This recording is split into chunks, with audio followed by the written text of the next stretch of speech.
거기다가 이제 어저께는 송영길의 또 다른 보좌관이 있는데 이분은 또 인천 글로벌 시티라고 하는 곳에서 분양 사업을 하다가 그러니까 이거는 이분은 또 인천 송영길 씨가 인천 시장도 했잖아요. 맞습니다. 인천 시장을 하면서 어마어마한 투자 유치를 하면서 송도가 자기 치적이라고 하는데 네.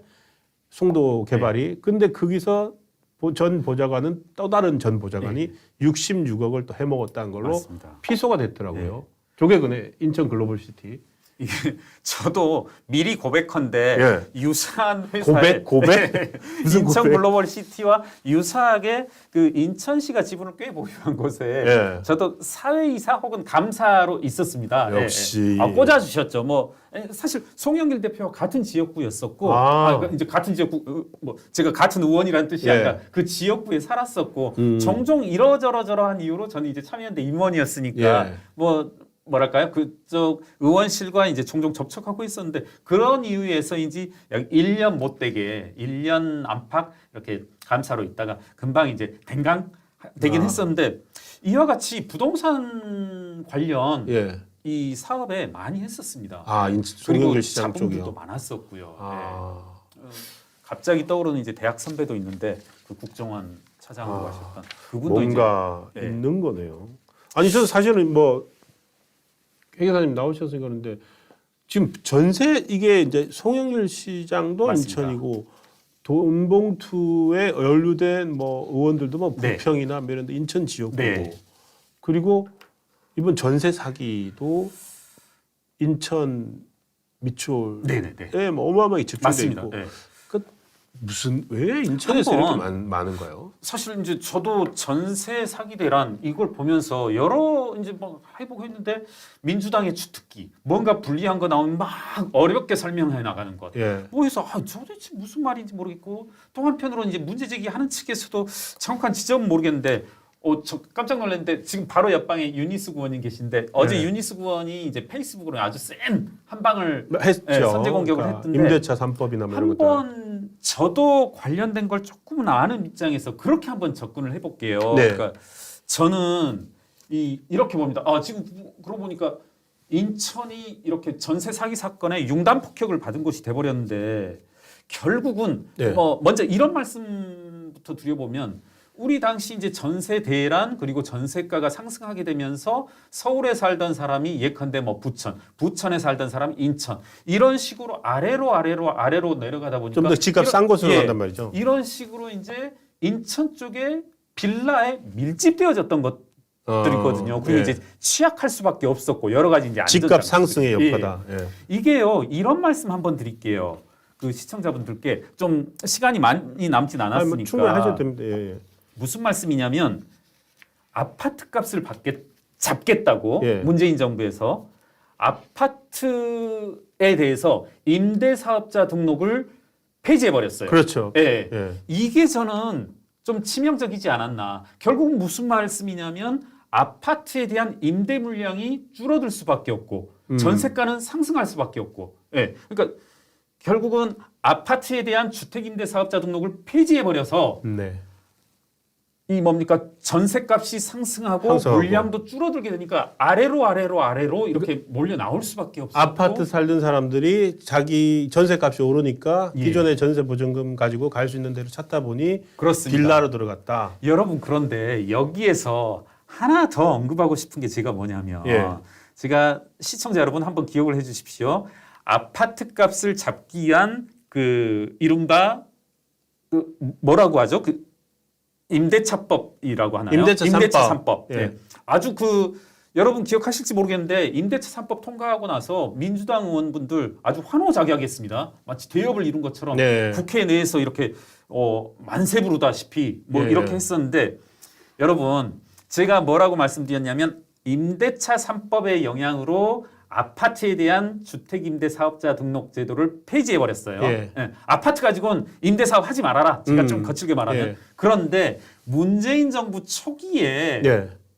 아파트를 가지고 임대사업을 하라고 권장했고 그것을 집값 잡기 위한 수단으로 만들었던 겁니다. 조금 이게 좀 쉽게 그리고 가볍게 받아들일 일이 아니라 예. 제가 왜 이것을 인상 깊게 기억하고 또 여기에서 말하려고 하냐면 문재인 정부 초기에 사실은 모 인사를 통해서 저보고 청와대에 들어와서 이 임대사업자 제도에 대해서 설명 좀 해달라 그러더라고요. 그래서 왜요? 그랬죠. 이제 뭐 좀 친한 분이라 그랬더니 이걸 가지고 아파트 값을 잡겠다. 아파트 다주택을 아파트를 여러 개 갖게 권장을 하고 그리고 아파트를 한 사람이 많이 가지고 있으면 그 사람들이 결국 임대를 놓을 거니까 아파트 임대 물량이 쏟아지게 되고 그러면 전세 물량, 임대가가 하락할 거 아니냐. 그리고 이제 그 집을 사기 위한 수요도 줄어들 거 아니냐. 그래서 그게 그렇게 안 된다. 네, 네.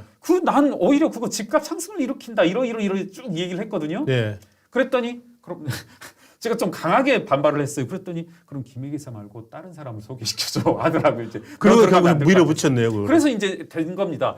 그러다가 이제 아파트 값이 이렇게 올라가니까 수직 상승을 하니까 이제는 뭐 김남국 의원이 그런 말을 했죠. 북한처럼 해서라도 아파트 값을 받아야 된다. 여러분 한번 말씀 나온 김에 북한, 중국, 베트남 제가 다 세법 뒤져봤거든요. 네. 어디도 집값을 이런 식으로 잡지를 않습니다. 어느 나라든지 다주택 보유할 수 있고요. 그런 거 없어요. 오히려 네. 사회주의 국가가 참고로. 그런 이제 이건 북한식이 아니라 김남국식으로 잡으려고 한 거죠. 야 아파트를 네. 주택임대 사업자 등록을 하게 해줬더니 집값이 올라가더라. 그러면 아파트는 못해. 임대 사업을 못하게 하더라. 그러고 나서 한 게 이제 뭐냐면 빌라는 허용한 거거든요. 그러면 빌라 쪽으로 몰릴 건데. 그렇죠. 그러니까 이런 사태는 예견됐었다. 5년 동안 예. 부동산 정책에서 우리 국민들 전체가 맞습니다. 모르모토였네요. 네. 실험용 쥐였네요. 네네. 정책을 이런 식으로 하는 게 어디 있습니까? 이게 다 이렇습니다. 저는 이게 뭐 말씀 나온 김에 무슨 말씀을 드리고 싶냐면 네. 이 민주당이 만들어내는 정책이라는 것이 여러분 공수처 기억하시죠? 그렇죠. 저도 참여연대 있었고 참여연대가 공수처에 대해서 참여연대 민변이 공수처에 대해서 가장 좀 강하게 밀어붙이는 네. 사람들이었는데 전 공수처 설립 주장을 이런 식으로 요약할 수 있을 것 같아요. 공수처를 설립하면이라고 우리 신 기자님이 박자를 넣어주신다면 그러실 필요 공수처를 없다. 설립하면 공수처를 설립하면 허리병이 낫습니다. 공수처를 설립하면 치질이 낫습니다. 네, 만병통치약 여러분 예. 실제 그렇습니다. 쭉 보면은 그런 식으로 공수처를 설명한다. 설립하면 다 그런 식으로 설명해요. 예. 저도 그 중에 일원이었지만 과거에 또 뭐가 있었냐면 참여연대에서는 사회이사 제도 도입하자. 사회이사 제도 도입하면 지배구조가 투명해지고 여러 가지 의사결정이 주주들의 의사들이 많이 반영될 것이다. 여러분 사회이사 제도 지금 어떻게 됐냐면 들러리 제도이고 조금 이런 말씀 그렇습니다만은 교수라든가 변호사 돈 그렇죠. 따박따박 월급 그렇죠. 받는 것이죠. 네. 예. 전직 그리고 뭐 세무공무원들의 예. 이거 하나 자리 차지하기 위해서 교수라든가 변호사분들 엄청나죠. 말을 못합니다. 네. 그렇죠. 네. 그러니까 현직에 있을 때부터 네. 자기 퇴임 후에 그 그렇죠. 뭐 사회이사라도 해야 되니까 네. 여러 가지 또 편의를 봐주면은 또 그에 대한 보상으로 사회이사를 주고 사회이사가 완전 히 바뀌어 버렸네요. 맞습니다. 그러니까 공수처 그리고 뭐 사회이사 제도 이것도 마찬가지이고 저는 이에 대한 지금 민주당 측의 대안도 그거잖아요. 전세 피해자의 세금으로 다 세금을 그걸 보상해줘라. 100% 보상하자. 아니 생각을 좀 하고 했으면 좋겠어요. 그러니까 전체 국가가 어떻게 될 건지 네. 1년 뒤, 2년 뒤 이 정책이 이 예. 결정이 1년 뒤, 2년 뒤에 무슨 여파를 미칠 것인지 생각을 안 하고 당장 지금 와서 맞습니다. 소리 높이는 사람들한테 네. 그냥 우는 애 떡 하나 더 준다. 그냥 그것만 들어주는 거 하고서 잘했다 만세 맞습니다. 이런 분위기예요. 네. 양희원형, 장경태 그리고 이제 오늘 두 차례 얘기해줬습니다만 네. 우리 80년대의 철학 용어 적자적인 대응이거든요. 이거 그렇죠. 뭐만 나오면 곧바로 지금 보니까 저는 안타까운 게 민주당 측에서 이렇게 뭐라고 하죠? 피켓 들고서 네. 뭐 전세자금 피해자들 이거 뭐 세금으로 보전하자 뭘 어쩌자 그러면 이분들은 시장은 내팽개쳐 버리자는 거고 그리고 국가의 정책이라는 거 이건 내 던져버리자는 거거든요. 저는 이거를 만약 이 전세 사기 피해자들 한 명 한 명의 사연은 되게 안타깝고 맞습니다. 구조적이긴 하지만 구조적이고 집단적이기 때문에 국가가 뭔가 대책을 서야 하긴 하지만 100% 동감입니다. 이거를 세금으로 주게 되면은요 앞으로 다른 걸로 그냥 네. 일반 경제사범들한테 사기 당했어요. 네. 국가가 보상해 주세요. 맞습니다. 하고 저 사람 잡아서 국가가 뭐 구상권 행사해서 받으면 되는 거 아니에요? 예. 지금 이 구조인데 이 그렇습니다. 모델을 국가가 만들어 줄 수는 없는 거예요. 그리고 이걸 어디까지 피해 범주로 놓을지 네. 이것도 모호한 측면이 있고 사실상 정책과제라든가 그리고 국회가 정치로서 풀어야 할 사안들을 모두 다 이렇게 뭐만 발생하면 전액 보상하자, 뭘 해주자. 저 감히 예견할 수 있는 게요. 네.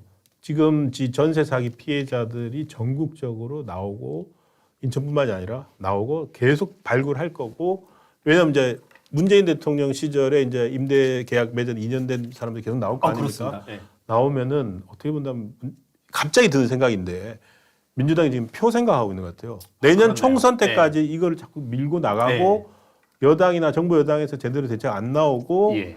이걸 정쟁화 시키고 민주당은 그렇네요. 이 피해자들을 돕는 예. 거고 이런 프레임으로 가서 총선 치르면서 젊은 사람 표 예. 생각 안 한다고 보장 못할 것 같은데요. 그렇죠. 네. 이 양반들은 표가 더 우선인 것 같은데요. 우리 신동훈 기자님이 지금 이렇게 민주당 선거대책위원장 빙의하신 것 같아요. 아니 정말 그렇게 할 것 같아요. 정말 지금 그런 생각이 듭니다. 네, 피해자들과 함께 한다고 하면서 네. 계속 피해자와 함께 하겠다. 이 전세 사기 피해자들 국가가 구제해야 된다. 네. 아니 저는 그러니까 신동훈 기자님도 그리고 시청자분들도 같은 생각이 있을 겁니다. 이와 같은 사기 피해자들을 효과적으로 구제할 수 있는 예. 방지할 수 있는 그런 수단들 정책들을 마련해야죠. 예. 예. 정말 어렵고 힘든 과제인데 그걸 오로지 그냥 혈세로 그냥 100% 혹은 뭐 제 생각엔 100%뿐만 아니라 80%라 하더라도 또 문제는 발생할 것 같습니다. 예. 그러니까 그 기준이나 뭐 이런 걸 어떻게 정할 예. 건지 그리고 선례를 남기면 안 되는데 그리고 지금 저희가 인천 얘기하니까 확실히 이제 인천 전문가시니까 이거 인천의 지역적 특성이 존재한다는 네. 말씀이시죠. 그리고 인천이 이제 뭐 민주당 성향이 야권 좀 강한 도시로 그렇습니다. 이렇게 될 수밖에 없었던 거고 생각해 보니 인천시장도 송영길 예. 씨였고 그러니까 이 노하우도 이렇게 그리고 또 전세 사기 이제 그 했다고는 빌라 많이 네. 지은 건축주 그렇네요. 상진 종합건설 예, 예. 저런 사람들을 이건 제 생각입니다만 인천시장 송영길 씨 경력이 예. 인천시장과 인천에서 5선 의원을 했고 지금 그 보좌관 잠깐 했다는 사람들이 지금 좀 보면은 인천 글로벌 그렇네요. 시티에서 그 네. 배임으로 66억 네네. 해서 피소당한 사람 보면은 뭐 인천 지역에서 곳곳에 요지의 그 좋은 자리에 또 갔었거든요. 그럼 과연 네. 이 상진종합건설이라는 그 지역 기반의 중소 건설사를 하면서 인천을 무대로 활동했던 사람이 네. 그 지금 우리 나온 거에 따르면 이제 강원도 동해 네네. 강원도지사가 또 최문순이잖아요. 이야기가 나오더라고요. 그걸로 가서 거기서 이제 동해 ECT 개발 사업을 했고 그 개발 비용을 여기 인천에서 분양대금을 가지고서 이제 그 투자사 개발 예. 그 자금으로 쓴다고 했었는데 여기에 과연 이 지역이나 이런 쪽의 거물 정치인이 연계되지 않았을까? 몰라 그 거물 정치인과 연계되지 않고서 이 사람이 그런 걸 할 수 그렇습니다. 있었을까? 사실 이와 같은 뭐 대규모의 시행, 대규모의 부동산 대규모 사업은 시행. 예. 뭐 이렇게 말씀드릴 수 있을 것 같아요. 그러니까 정치인이 연루되지는 않았을지 몰라도 네. 정치인을 언급하지 않을 수는 없었을 거다. 그와 같은 네, 시행. 언급하지는. 그리고 이 사람의 이력이 송영길 의원의 보좌관인 한에 있어서는 어떤 식으로든 적어도 본인은 언급하고 다니지 않았을까. 지금 뭐, 이제 박모라고 인천에서 개발 사업에서 네네네네. 돈 챙긴 사람. 사실 뭐 지라시에는 뭐 많은 이름들이 또 많이 오르내리고 나오지요. 이미 이야기되고 있더라고요. 예. 그래서 저도 지금 이렇게 기자님과 말씀 나누면서 갑자기 드는 생각이 정말 민주당은 어제 민영배 의원 그 위장 탈당 산 것도 있었지만 예. 꼭 검수완박을 했었어야 됐다.